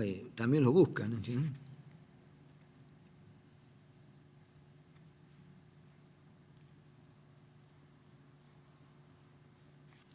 El que hizo este sentido, ¿no?, con una visión también desde el arte, todo eso, Bachelard, ¿no?, que desde la filosofía, ¿no es cierto?, hizo un salto hacia una poética, ¿no?, con un lenguaje bastante poético, lleno de metáforas, etcétera, ¿no? Escribió sobre el agua, sobre el fuego, ¿no? Es el psicoanálisis del fuego, por ejemplo, un libro maravilloso, ¿no?, del cual vamos a hablar algunas cosas después.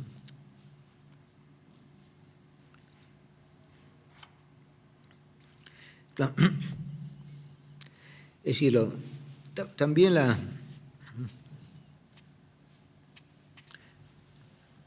es decir, a veces hay una tendencia a mirar a todo lo luminoso, a la esfera de lo irracional, ¿no?, que es también otro recurso así parecido al que era la superstición, ¿no? Se acusa de irracional, por ejemplo, un pensamiento simbólico cuando, es decir, nunca puede ser lo simbólico irracional, ¿no? En cambio, lo irracional son en último caso la falencia de la razón. Por ejemplo, podría ser vista como irracional la teología, hasta la misma incluso metafísica.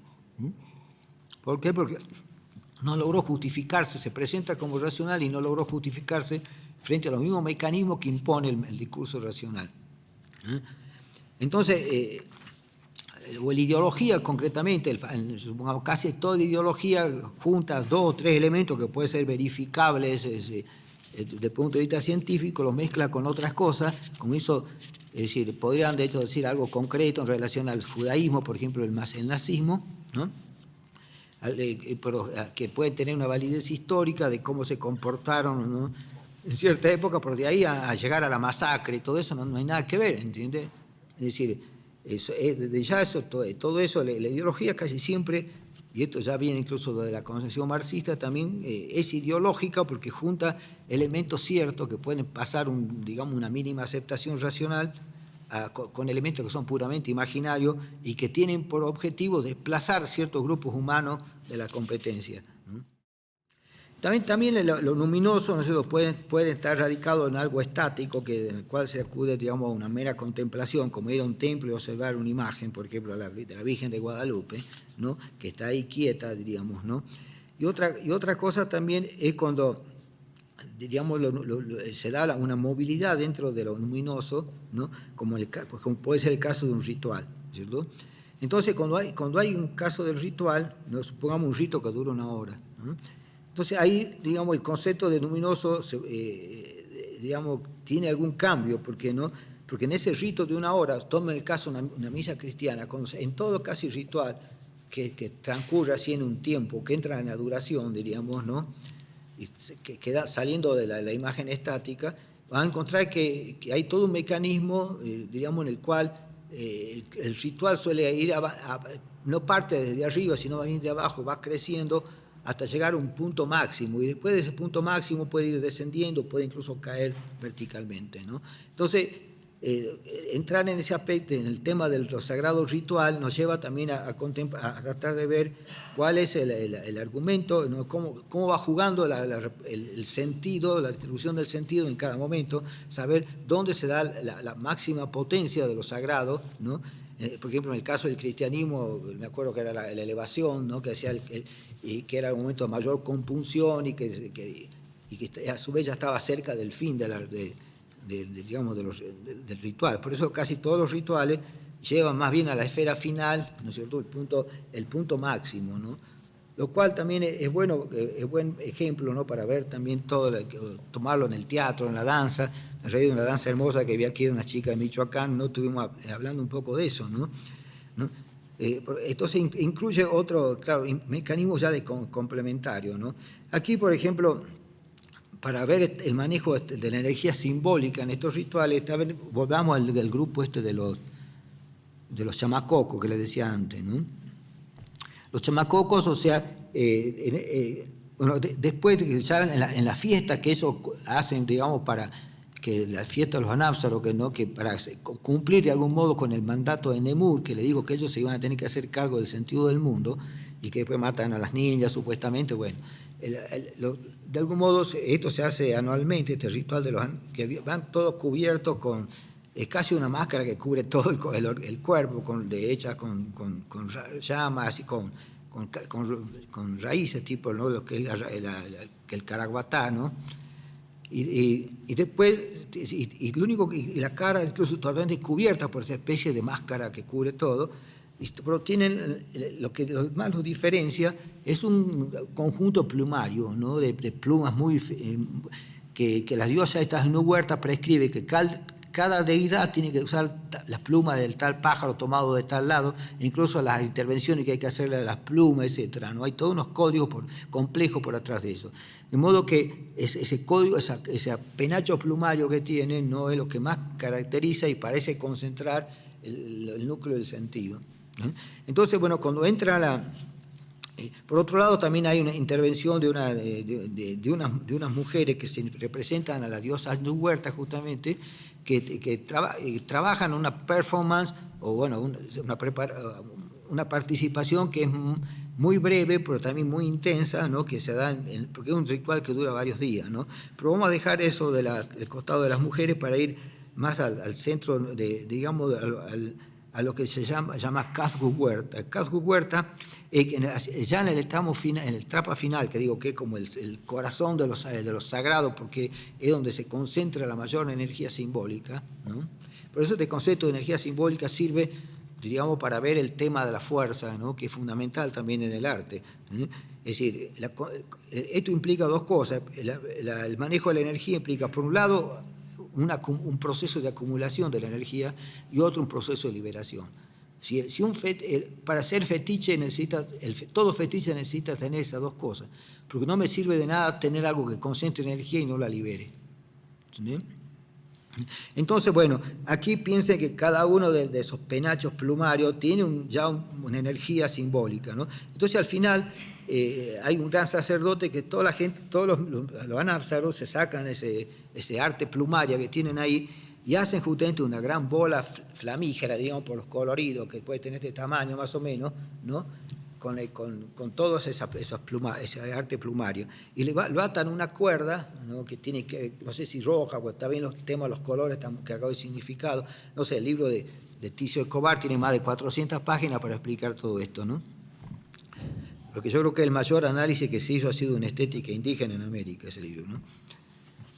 Entonces, bueno, cuando llega ese momento, las mujeres no pueden participar, ¿no es cierto?, por vieja cosa, etcétera, del todo el hecho de que, como si no quieren que no se den cuenta, ¿no?, del viejo matriarcado para ir pase al patriarcado.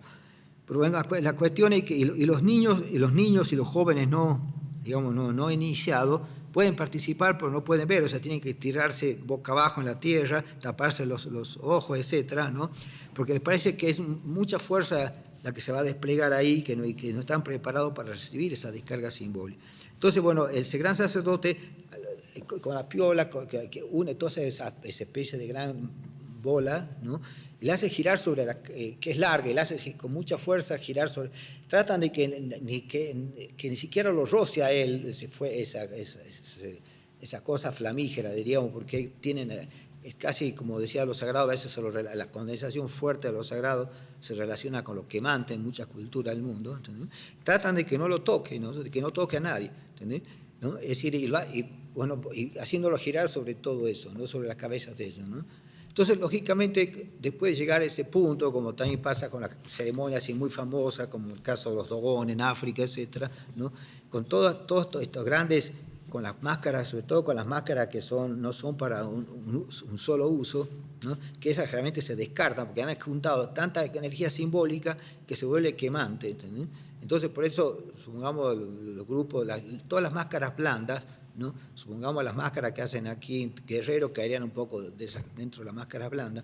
Las máscaras duras, como esto, por ejemplo, en Dogon, los Dogon de Malí, ¿no? Tienen es una sociedad secreta que maneja eso, ¿no? Y tienen un sitio donde las guardan, porque lo ven como un poder muy grande que solamente lo pueden manejar ciertos especialistas y hasta el año siguiente, que se vuelven a usar, tiene que estar resguardada.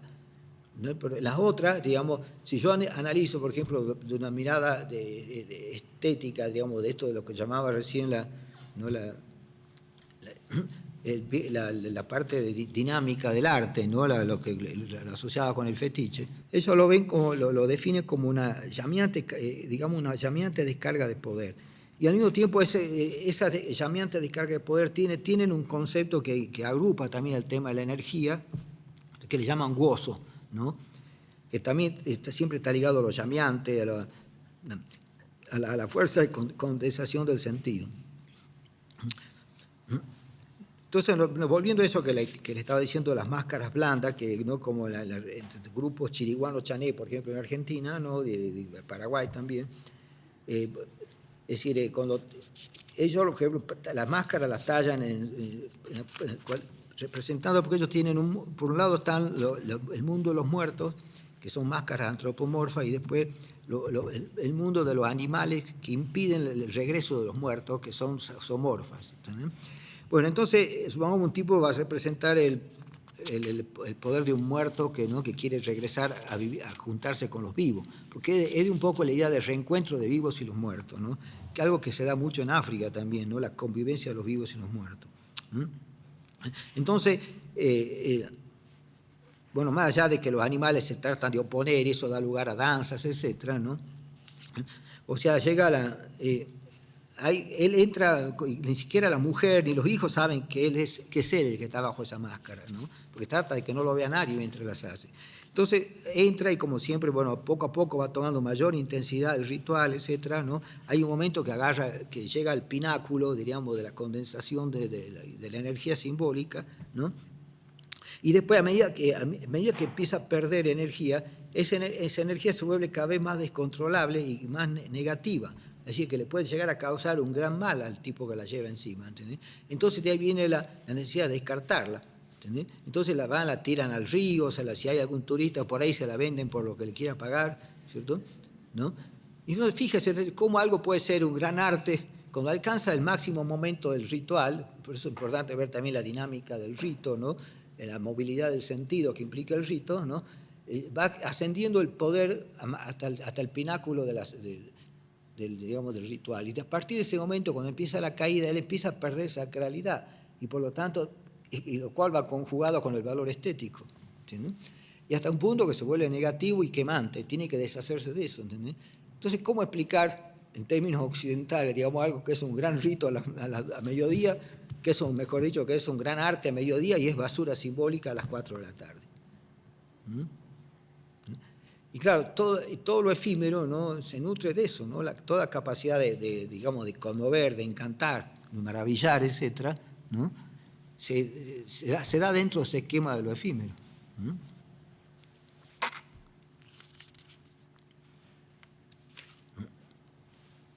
Al mismo tiempo, bueno, ¿no? Todo este manejo de la energía, como se veía en el caso de la fiesta de los anápsaros, ¿no? Es decir, se mantiene un poco alejado, ¿no? Y no solo, y también, o sea, en los rituales, y algo que también es importante, yo creo, para las artes escénicas, ¿no? es el hecho que ahí cuando se alcanza el pináculo, ¿no?, de la máxima condensación del sentido de una obra, o la imagen más potente, en el caso como esa danza que vi el otro día, ¿no?, es el momento para empezar a cortar, diríamos, para quedarse, para no entrar en la pérdida de la energía, ¿no es cierto?, sino, diríamos, eso puede aplicar a muchas cosas. Una persona que muere, a veces uno lo pone cuando ya tenía 75 años y murió a los 77. Le parece la más verídica porque es la última que le tomaron. ¿Y por qué no lo ponen a los 40 años? Si alguien que se ha muerto ya no tiene edad. Y eso incluso plantea problemas también desde el punto de vista escatológico, supongamos en el paraíso terrenal. ¿Con qué cara entra la gente ahí? ¿Entiendes? O sea, porque, ¿qué pasa con el que murió como niño? ¿Va a seguir siendo niño? ¿Va a crecer? ¿No? ¿Qué sé yo? Si a la que vino fue mujer, va a querer ser hombre, ¿entendés? Nadie va a querer ser viejo por lo pronto. Y los niños, nadie va a querer ser eternamente niño. Entonces, son problemas, bueno, claro que vienen del lado de la razón, ¿no?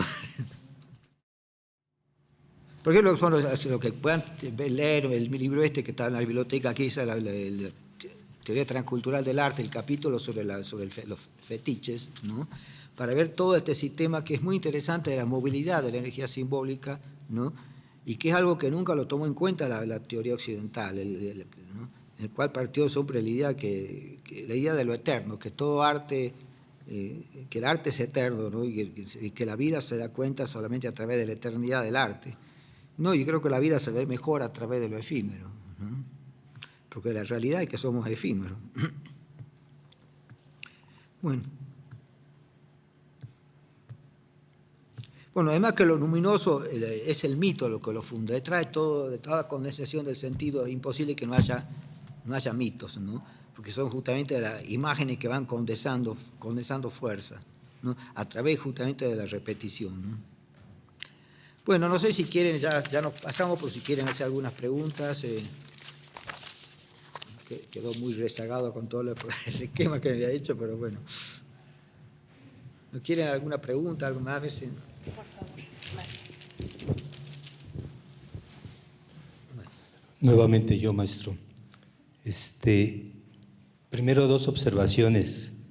Todos buscamos un acceso a lo maravilloso. ¿Y qué pasa si con esta búsqueda dañamos o afectamos a alguien? O sea, ¿dónde quedan los valores de los otros? Porque la cultura es también una especie de zona de castigo, te normaliza, te impone valores en aras de una supuesta comunidad. Plantea una paradoja, el sinsentido a veces aparejado a la desesperanza, a una visión triste del mundo, es también una añoranza de lo sagrado y por tanto una sacralización de nuestras búsquedas. La pregunta sería, ¿qué es entonces el sentido? ¿O permanece? ¿Es evanescente? ¿Es solo una coartada para seguir existiendo? ¿Es una truculencia de la esperanza? ¿Es lo efímero trabajando para la memoria y al final lo que importa es solamente lo que permanece? Porque es justamente lo que buscamos, permanecer. Nada más. Bueno, muy buena pregunta y formulada poéticamente. Sí, desde ya,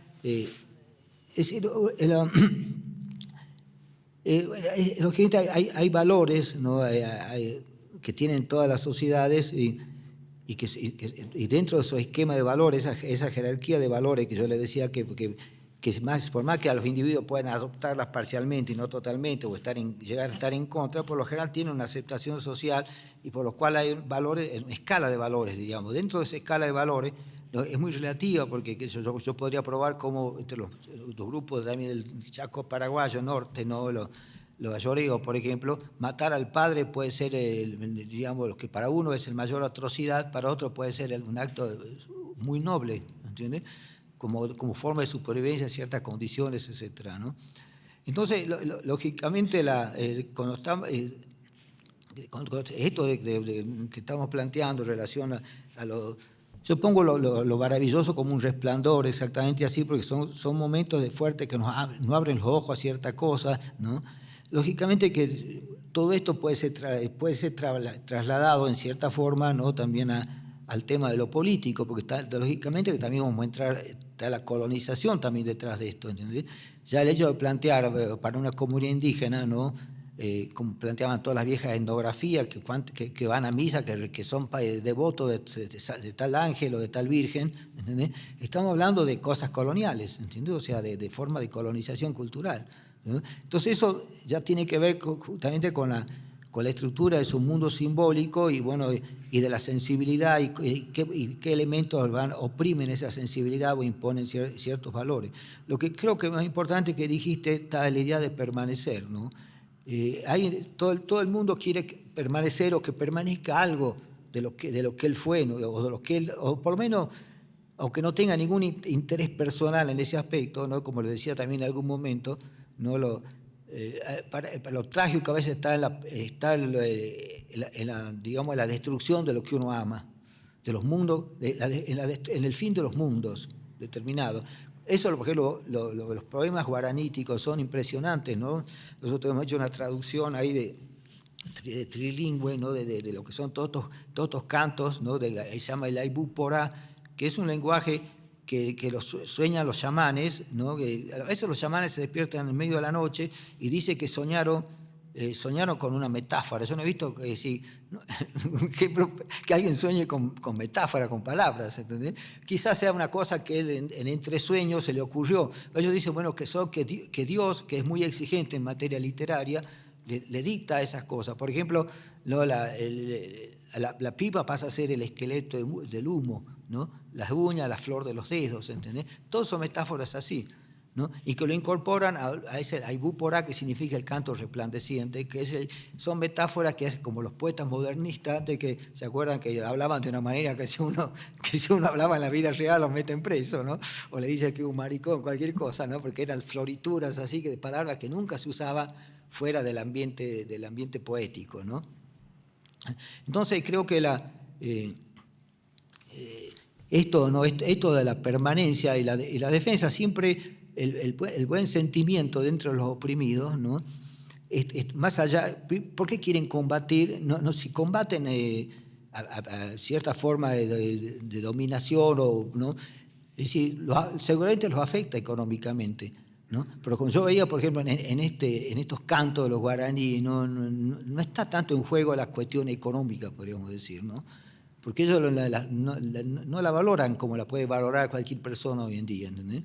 Ellos incluso me contó una anécdota, ¿no? Un amigo de César, de un antropólogo paraguayo, que ahí estaba con los guaraníes ahí en la zona vecina a Brasil, en el oriente paraguayo, y venían un grupo de muchachos jóvenes que venían de Alemania, no sé de dónde, ¿no? A ayudarlo con el tema, darle clases respecto a posible adaptación de especies, algo para que mejoren su dieta alimenticia, algo que digamos que era positivo, no venían a hablar de religión ni nada por el estilo, ¿no? Entonces el ñanderú, el jefe se había puesto atrás, ¿no? Para dejarlo, como él era un hombre grande, y que los jóvenes charlaran con los jóvenes indígenas. Y este tipo estaba atrás callado, ¿no? Y entonces mi amigo se puso al lado de él y él también hacía lo mismo, observaba y escuchaba, ¿no? Respetuosamente, porque no era nada, no era que le estaban queriendo cambiar nada, sino, bueno, hacerle sugerencias, ¿no? Como para poder alimentarse mejor o comer mejor, bueno. Entonces el tipo se volvió en algún momento y le dijo a mi amigo antropólogo, ¿no? Algún día ustedes tienen que entender que nosotros hemos elegido vivir como pobres, ¿sí? Porque nosotros de hecho venimos de cultura de la austeridad, de la pobreza, podríamos decir, de la austeridad, que no es lo mismo, la pobreza no es lo mismo que la miseria, ¿sí? La pobreza incluso puede ser una opción. Yo creo que al haber seguido los caminos que seguí, pude haber sido un hombre rico y llego al final de la vida sin nada. Y no me arrepiento, ¿no es cierto? Porque tuve todo el mundo en mis manos, de algún modo hice lo que quise hacer, ¿no es cierto? No tengo bien alguno, y no me importa. Entonces yo puedo decir que el que se mete artista por lo pronto sabe que está optando por la pobreza. No lo plantea así, ¿no es cierto? No lo plantea así, sino porque él busca armar su vida en base a ciertos valores, etcétera, ¿entiendes? Entonces, ahora hay toda una estigmatización así de la pobreza en general, ¿no? Y al mismo tiempo una exaltación del consumo. Entonces, la pobreza es no consumir, ¿entendés? Y no es así, ¿no? Yo creo que incluso uno ve la vida de las clases dominantes en el siglo XIX, etcétera, no eran consumistas, los tipos hasta cuidaban cada una de las cosas, tenían un cuidado de todas las cosas, que se lo ve incluso hasta las herencias, ¿no? Los objetos eran objetos, y de eso me ocupo el último capítulo de mi libro sobre el encantamiento del mundo, ¿no? Planteo un capítulo que se llama el reino encantado de las cosas, ¿entienden? Las cosas han sido desencantadas, las cosas han sufrido lo mismo que sufre el hombre, ¿no? O sea, no es que el hombre sea cosificado, como planteaban algunos, ¿entendés? Sino que las cosas también se han designificado, ¿cierto? Y al mismo tiempo van a decir, al no tener duración, porque son materiales, ya están hechos para lo descartable. Entonces estamos viviendo en un mundo descartable, qué sé yo, ¿no? Entonces varias cosas sí que revisar en este sentido, y para terminar ya de lo que tiene que ver con con lo que puede ser la pobreza, etc. Pero toda persona, y eso se lo ve claramente en estos himnos guaraníticos, ellos están tristes, saben que no tienen salida, ¿entendés? Al mismo tiempo nos desprecian por dos cosas. Dice, primero porque somos muy habladores, ¿no? Y ellos, digamos, valoran mucho el silencio. Y segundo porque mentimos, que es para ellos el peor de los pecados, ¿entendés? Ser mentiroso y hablar de más, ¿entendés? Es decir, tiene todavía ese manejo sagrado de la palabra, ¿no? Entonces, volviendo a esto, ¿no? El sentido de permanencia no surge como algo individual de alguien que quiere permanecer, sino que ellos, porque lo dicen, ya no tenemos dónde encender nuestro fuego, dice una parte de los poemas. Es decir, encender el fuego en la selva es el grupo, la comunidad, el compartir. ¿Entendés? Y entonces, al hecho de estar corrido, despojado, expulsado de las tierras, etc., andan ahí como diciendo con esa base de lo sagrado que es el fuego, ¿no? Al hombro, ¿no? Lleva como quien lleva una cacerola al hombro, ¿entendés? O sea, ¿no? Y buscando dónde encender el fuego, ¿entendés? Entonces, uno ve, además lo dicen con mucha belleza, ¿no? Ahí está viendo cuál es el núcleo del sentido, diríamos, ¿no?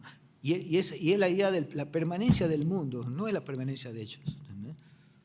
Es decir, no están viendo lo trágico es el final de su mundo, no el final de un individuo, ¿no? Yo también, así, con las preocupaciones que tengo, si no son de título personal, digamos, ¿no?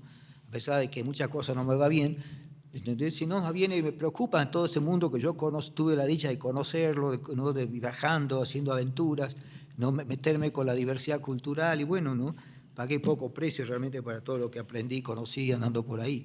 Y veo también eso, ¿no? De que hay muchas cosas que merecen ser preservadas y que están siendo azotadas. Yo tengo un amigo mío que era amante de la India, hizo unas películas hermosas sobre la India, y bueno, y terminó suicidándose. En últimas cartas que me mandó, había ido por la zona oriental de la India y veía toda la penetración de la cultura norteamericana, ¿no? en esa cultura tan llena de sacralidad, ¿cierto? Que no se lo podría aguantar, ¿no? Bueno, no sé si contesté bien a lo tuyo, ¿no es cierto? Pero lógicamente que detrás de todo eso, ¿no? Está, por supuesto, una de las cosas que está también son la forma de colonización, porque a los pobres no solo le quitan el alimento, le quitan la dimensión de lo sagrado, ¿no? Al convertirlo en consumidores que consuman tres cositas, ¿no? Ya lo están poniendo a adorar a otro Dios. Y eso también se presenta un político muy serio, ¿no es cierto? Porque vemos cómo grandes dictadores, cómo los sistemas neoliberales se mantienen y votados por gente pobre, ¿no? Es como alguien decía, como corderos, ¿no es cierto?, que votan al Ramadán, ¿no? Sabiendo que el Ramadán es el día que le van a cortar la cabeza a todos, ¿no?